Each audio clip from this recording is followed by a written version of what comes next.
if you're actually trying to benefit someone and you can't convince them that you're benefiting them, then you just let them go and you let them learn the lesson on their own. Maybe they'll come back.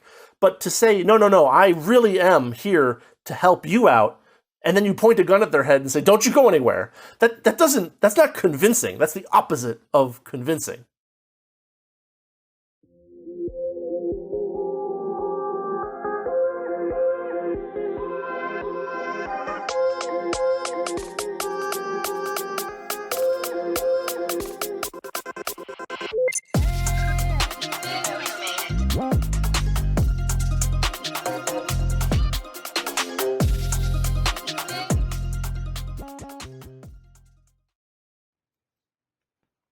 Get this. As Rousseau is approaching the end of his book, he suddenly and bizarrely decides to focus on a look at historical ancient Rome, even though he admits that most of what he knows or is telling us about ancient Rome might be partly or entirely fable, and after he's already argued earlier in the book that what worked for the people of Rome wouldn't necessarily work for anybody else. Hello and welcome to part 17 of my look at Rousseau's Social Contract. Today we're going to be covering Book 4, Chapter 4, and this one is a doozy. It's called the Roman Comitia, and it is essentially that, a look at the government of ancient Rome without really any justification for why we should be aiming toward this particular goal, except for the fact that Rome was a world empire, which doesn't mean that it had a good or, effective government, merely that it brought to bear large amounts of physical force against its people. So he starts off this chapter by saying that the records of the first period of Rome are not so great. He admits it. He says that many stories that were told about it were merely fables, intended to deceive, basically, or maybe to teach a lesson at best. Yet Rousseau appears to be planning to use what he has, fable or not, to kind of talk about what makes good government. Am I the only one that finds this a little sad and maybe even hilarious? He goes on to say that the, quote, most instructive part of the history of peoples, that which deals with their foundation, is what we have least of, end quote. Now, Rousseau's constant and rather strange obsession with the start of states has bugged me for a long time. Because from a practical perspective, the evolution and the day-to-day operation of a state are far more important than a group of people deciding we are the Romans, right? Like that doesn't really say much, right? Because people can decide to get together for a variety of different reasons, and not all of those reasons have to be to form a government. Plus, he's already said, as I mentioned in the beginning, that the goodness of a government is dependent on the characteristics of the people. That is to say that we can't expect a government that worked for the Romans to work for anybody today.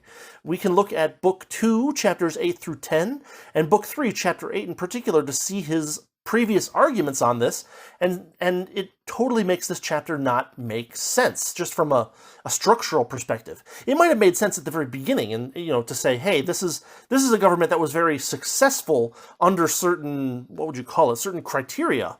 But what were the good and bad points of it? Let's see if we can learn anything from this. Here, he's at the very end of his book, and he's spending a bunch of time. He's already spent a bunch of time arguing against the thing he's doing right now. It doesn't make a whole lot of sense. But he continues, quote, experience teaches us every day what causes lead to the revolutions of empires. But, as no new peoples are now formed, we have almost nothing beyond conjecture to go upon in explaining how they were created, end quote. But, call me crazy, but he has already explained how these states must have been created if they were to be legitimate at all. His explanation doesn't seem to carry a lot of actual water, but he did start there all the way at the beginning of Book 1, and if Rome wasn't built the way that he says that all legitimate states must necessarily be built, then why should we care about the details of its founding? Plus, where does he get off saying that no new peoples are now formed? That is way beyond his pay grade, especially considering how he abandoned his children. But he continues. Newly formed Roman Republic was split into 3 tribes, each tribe split into 10 curia, and each curia split into 10 decuriae, with curiones and decuriones leading each organization. Each tribe had 100 knights, or equites, which was named a century. It was a military-esque organization. The coercive nature and barely hidden violence of the Roman example are not particularly reassuring. It's legitimacy by the way of intimidation and overly complex structures to pretend that, hey, there's something really important going on here. It's member berries, basically, it's a concept that Scott Adams came up with in one of his books, meeting dingleberries, and that is that's basically what it is. You throw on additional hangers-on, and you look more important by doing so. Now, Rousseau goes on to say that of these 3 tribes, two of them stayed constant, but one, which contained foreigners, continuously grew because people moved into Rome and became part of this 3rd tribe. Therefore, that particular tribe gained political strength. When this happened, the leaders were like, hey, this is a bad thing, and so they switched from a race-based separation of the tribes to splitting them based on where in the city they lived. Then there was a 4th tribe added as well. Then what they did was they, according to Rousseau, forbade migration between quarters of the city. Now, first off, looking at this as a massive limitation on movement and government-based identification and sorting of people to serve its own purposes, which seems like the kind of thing you wouldn't want a state to do if it were a good and benevolent state. It sounds something very far from a free state, which earlier Rousseau has said that, the rules are different if you're dealing with a non-free state. Well, he's painting a picture of Rome as a very non-free state. He also notes that at the same time or similar time that more knights were added. Quote, he also doubled, he referring to one of Rome's rulers, the 3 old centuries of knights and added 12 more centuries. 12 more, end quote, and by more he means 12 more centuries. Now, Rousseau doesn't ever actually say anything about what these knights actually do. He never mentions what function they had.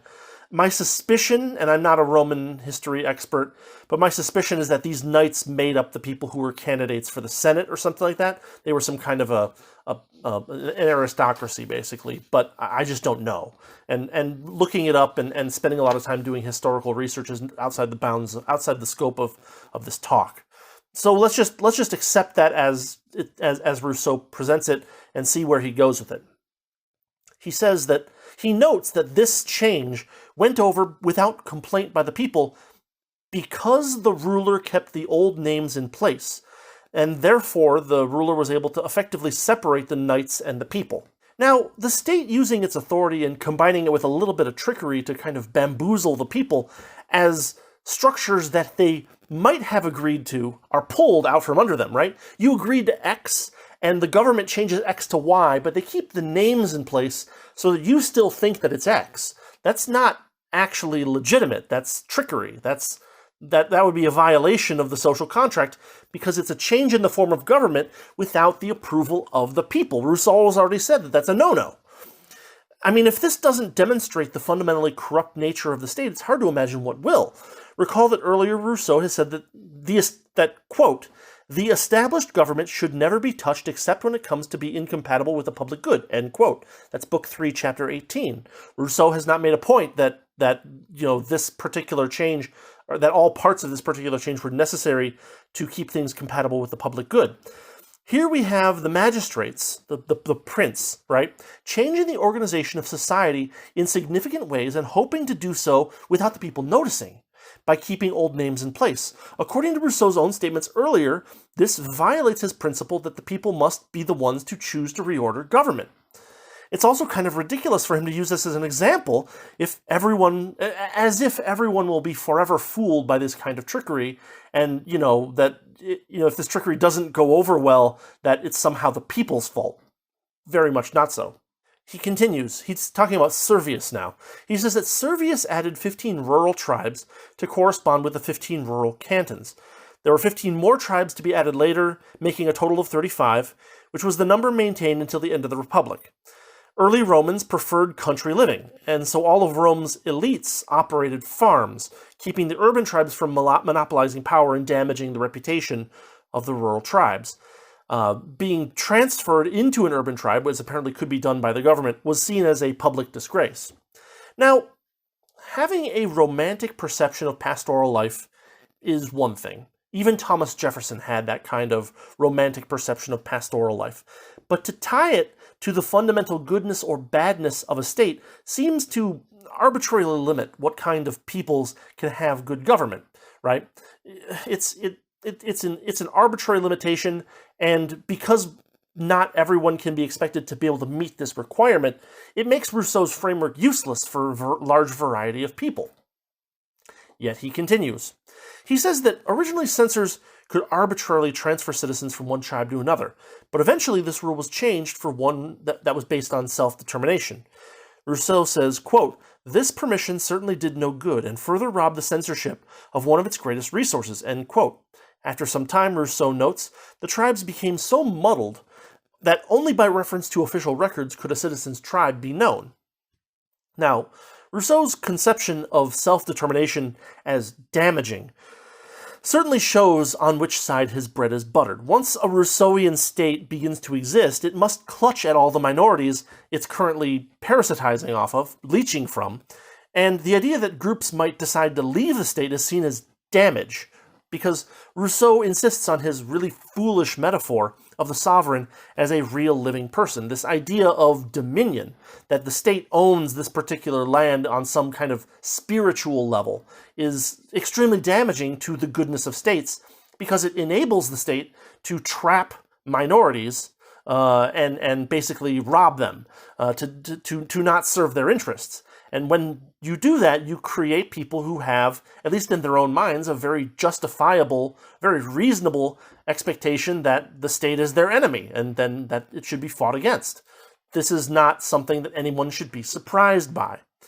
I mean, why should a state, if it were organized for actual benevolent purposes, let's assume that there was a lightly coercive state that was organized with the best intentions in mind, why would they care if some people decide that that state is no longer benefiting them? It's a weird kind of revenge mindset that stems from this misguided sense of the right to rule and not actual benevolence. If you're actually trying to benefit someone and you can't convince them that you're benefiting them, then you just let them go and you let them learn the lesson on their own. Maybe they'll come back. But to say, no, I really am here to help you out, and then you point a gun at their head and say, don't you go anywhere, that's not convincing. That's the opposite of convincing. Next, Rousseau complains that these early urban tribes were often corrupted by rich men buying the votes of the numerous people of the urban tribes and then kind of purchasing their political power. And yet Rousseau continues to hold Rome up as a successful state, not because it governed well, but because it held so much territory. Again, territory is not a judge of a state. Even Rousseau has said that the number of people, not counting, people who are actually being colonized by the state count, but here he's kind of muddling the waters and adding landmass to it as well, when he's already said that large landmasses naturally lead to worse government. It doesn't make a whole lot of sense. But Rousseau goes back into his historical kind of description. He talks about how the curiae became independent from the tribes as the number of tribes was changed. So early on, each tribe was separated into curiae, but later on, people were switching tribes so often that they would be a member, that this curiae no longer was only members of people from this tribe. This, however, made curiae a more relevant distinction, according to Rousseau. However, many citizens were not in a curia, though all were members of a tribe. Servius, at some point, decided to separate Rome by class instead. He created 6 wealth-based classes and divided them into 193 centuries. Now, these are apparently different from the earlier knight centuries that we talked about. That's my assumption. And what Servius did is he actually made it so that there was an unequal number of centuries per class and an unequal number of people per class as well.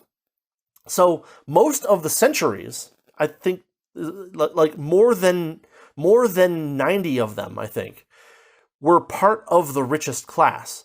And then there was only one century for the sixth and lowest class. So the centuries would vote, but the people would not. The people would vote, and their votes would determine the vote of the century, and then the century would determine then votes by centuries would count.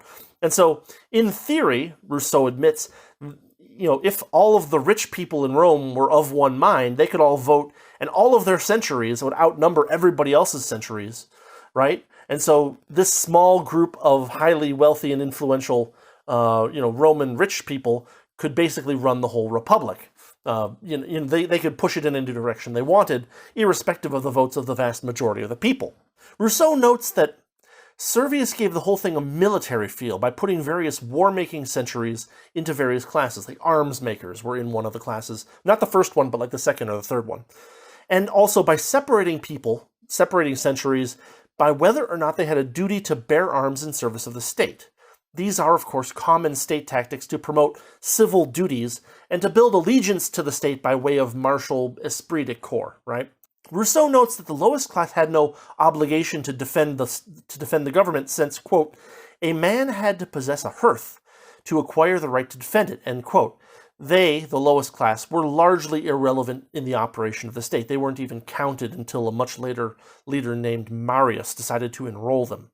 The lowest class was further separated into proletarians who were not completely destitute, and capite censi, or capite censi, perhaps, who were basically destitute people. This arrangement, of course, was only practicable because of the, quote, simple morals, the disinterestedness, the liking for agriculture, and the scorn for commerce and for love of gain, which characterized the early Romans, end quote. That's Rousseau talking. Rousseau laments the greedy, riotous, secretive modern people, and deifies the Romans with these fabled qualities. I find it really funny because Rousseau has already warned us that some of what we've heard about Rome might be fables, and then he kind of directly falls into the fable of the angelic Roman, republic person versus the devilish modern person with all of his intrigues. It's actually kind of transparent and silly. But Rousseau continues. He talks about how there were these lawful assemblies. They were called comitia, right? That's the title of the chapter. And they had three types. Comitia curiata, which were founded by Romulus. Comitia centuriata, which were founded by Servius. And it might be centuriata in Latin, I don't know. And then comitia tributa. And these were founded by the tribunes of the people. Only in these comitia could laws be passed or magistrates elected. And since everyone was in a curia at this time, early on, not everyone was in a curia, but later on, I think the idea is that everyone entered into a curia. And so every citizen could vote, and the people were truly sovereign in Rousseau's estimation. Now here's where things get a little funky. There were three conditions for the comitia to assemble. Number one, the body or magistrate calling them together had to have proper authority. Okay, that's kind of a, Bob can't call everybody together and have legal authority to do that. Yeah, I can understand that kind of organization. Number two, they had to be held on a day allowed by law, and this was to make sure that the country people could make their way into the town square and didn't have stuff to do. It's limiting, but there's at least logic behind it. But here's number three, favorable auguries. And Rousseau says, quote, by means of the third, the Senate held in check the proud and restive people, and meetly, I'm not sure that's a very odd word, and I didn't go bother to look it up, but he says meetly, restrained the ardor of seditious tribunes, end quote. These seditious tribunes, however, often found ways around that requirement, Rousseau says. In short, the magistrates could largely check any undesired assemblies by saying it was a bad horoscope day or something like that. And Rousseau is all for this. You just imagine some tyrant facing down a mob with pitchforks and torches and saying something like this. you want to assemble today? Ooh, it's just, I'm not feeling it. It's just not a good day, you know how we sometimes tell fortunes with chicken entrails. I had a fried egg this morning, and the shape of it seemed sinister. I didn't like it, so it was a little spooky, and I can my knees. I can feel it in my knees. Today's just not auspicious. So disperse and go to your works, everybody. I'm sure everything will be fine. It's pretty funny, honestly. It's a little bit ridiculous. And then Rousseau even does this. He says, oh, by the way, these assemblies, these comitia, often dealt with questions on how to handle the external conquered territories of Rome. And since those conquered territories weren't represented, they were slaves, right? And Rome was illegitimate to do that, right? Right? Rousseau doesn't pick up on that at all. It's very strange. So next, Rousseau starts to talk about why or how these different types of comitia were set up. He says that Romulus set up the curia to use the power of the people to check the Senate, but not himself the supreme ruler. He said that Rousseau says that the patricians could influence their clients to maintain power, and then Rousseau calls this a, quote, great example which never led to any abuse, end quote, which I would like to actually know a little bit more about that before I believe him on that one. I kind of worry about Rousseau's attention to historical accuracy and his definition of abuse. I find both of these things likely to be suspect. Next, Rousseau talks about how Servius got rid of the assemblies by curia. This was seen as bad by the Senate and by the tribunes alike. The curiae fell into disrepute, according to Rousseau. Then, the division by centuries favored aristocracy greatly. Quoting Rousseau, of the 193 centuries into which the 6 classes of the whole Roman people were divided, the first class contained 98. And, as voting went solely by centuries, this class alone had a majority over all the rest, end quote. Basically, a very small number of very rich people effectively held all the power as long as they agreed with each other, and money was a major element in voting. This does not sound like a great system. Rousseau is holding this thing up as wonderful because it conquered so much territory, but, he's not talking about conquest as a method for proper statehood, and so why is he using this as a positive example? It doesn't make a whole lot of sense. It's literally government arranged in such a way as to benefit a small minority at the expense of the rest of society. I mean, people complain today about how the rich have soft power, but imagine a system where their actual votes, like their actual physical vote for politician votes, or vote to enact certain law votes, counted for more than everyone else in society, right? The Fortune 500 CEOs, those 500 votes count as 100 million votes in any actual election. That would be crazy. People would not accept that today. But based on Rousseau's telling of the tale, it's a miracle that Rome didn't collapse in a day, even though it took it longer to be built. I mean, I kind of suspect that he's sweeping an awful lot of force under the rug, and he's able to do this because he's using these fables of history he's using fables as historical fact. And of course, fables are going to be written to kind of, teach a lesson, but teach the lesson that the person writing the fable wants you to believe, and not necessarily the real lesson that you should learn. Rousseau notes that the first century to vote was chosen by lot, as if this is a big deal, right? Oh yeah, sure, it might be chosen that, class number 4, century number 3 gets to vote first, and then everybody else proceeds by rank on different days. That doesn't really mean anything. Most people probably had an idea of where they were going to vote to begin with. But then Rousseau actually points at something that I think is a little bit interesting. He says that elections were always repeated for confirmation, and that the idea was that there would be this cooling off period where people would make a vote, and there'd be a guy, and he'd be nominated, right? And then there'd be a vote later on to confirm that nomination. And in between these two times, people could say, hey, what does this guy actually think? What does he actually believe? What kinds of laws is he actually interested in promoting? And if they discovered that, he was actually doing something against their interests, they could fail to confirm him on the second vote. This actually seems interesting. This is something that's kind of a cool check and balance against, a sudden flare up of like a mob of just like a mob of people saying we got to do this. We got to do this right now, right? This slows down everything, and it actually gives people an opportunity to make separate cases after the original nomination. Unfortunately, Rousseau notes that this cooling off period was very quickly abolished, and both votes were held on the same day. Again, if Rousseau is trying to make the case that the Roman form of government is something that we should aspire to, then he's doing a very bad job of it. You'd think that he'd at least try to justify why they did that, but he doesn't really do that. And this interesting idea, this check and balance, that I'm saying, hey, this actually makes the state, a little bit more responsive to, like, long-term requirements and less responsive to a sudden mob of people jumping up and saying, we need this now. This is just completely gone.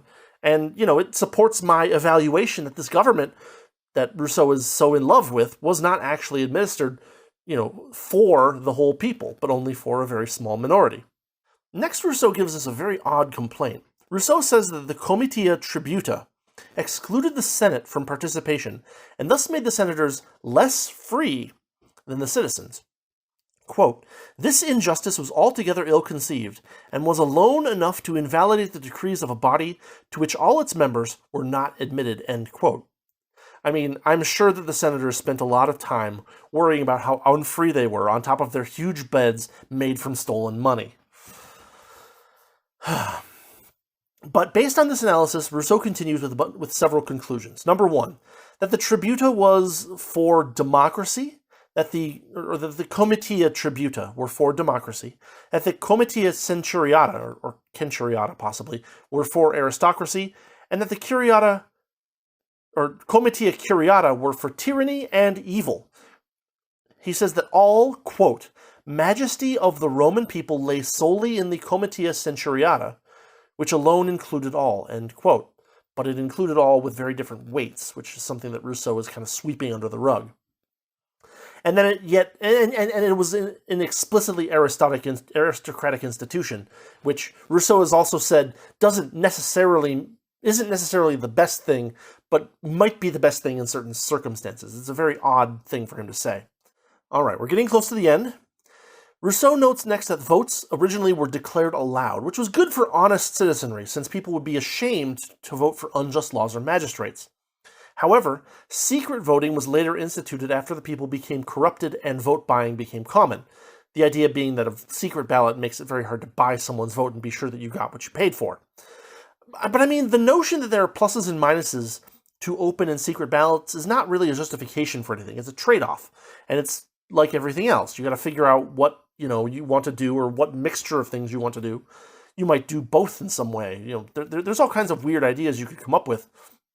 But Rousseau is just kind of very simplistic thinking on this.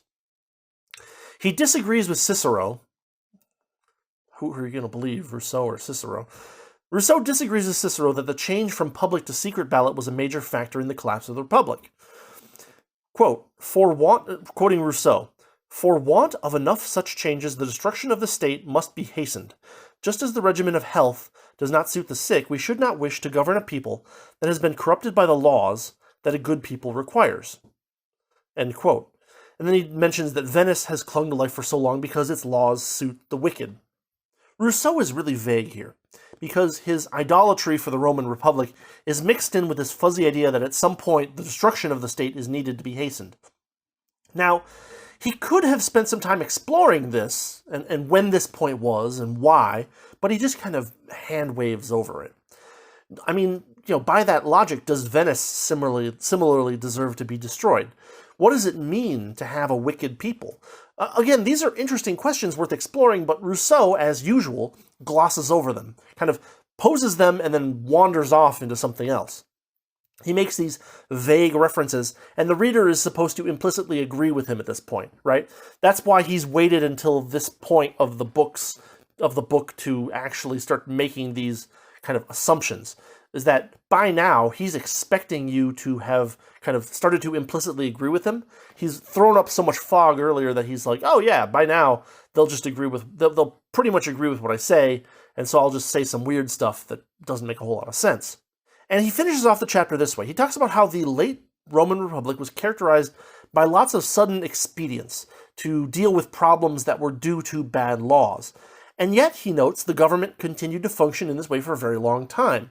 It's almost like his earlier idea of, the people have to extend the life of the state might be a little bit misguided, but he doesn't mention that. What he actually does is he just kind of ends the chapter. But he, again, there's a bunch of questions that this raises. What made certain expedients good? What made other expedients bad? Why did the government continue to function despite this kind of, slapdash organization? What did the people think about their government as it decayed around them? Rousseau glosses over all that, and some of this might actually be helpful toward identifying and judging various systems of government, as they're actually implemented, and not as some kind of idealistic look at them suggests. And yet Rousseau just kind of like, I wonder, and then wanders off to the next chapter. So that is chapter 4 of book 4, the Roman Comitia. It's a weird chapter. It's a weird place for him to focus, especially this close to the end. It would have made a lot more sense earlier in the book, and, but at the same time, Rousseau raises a bunch of questions for us to think about, but then doesn't provide his own, evaluations of the answers. It's very strange to have near the end of the book rather than near the beginning, because it would make a lot more sense there. Anyway, that's what I've got for this week as far as Rousseau goes. Hope you enjoyed this. We're going to be continuing with chapters... I forget about the length of the next chapters. I think we've only got 2 or 3 more weeks of this to go, and then we're done with the book. So anyway, that's kind of the plan. Anyway, thanks for watching. Thanks for listening. If you've enjoyed this look at Rousseau, this critique of the social contract, you know what to do. Links in the description, all that good stuff. And yeah, have a good week, and I will see you next time.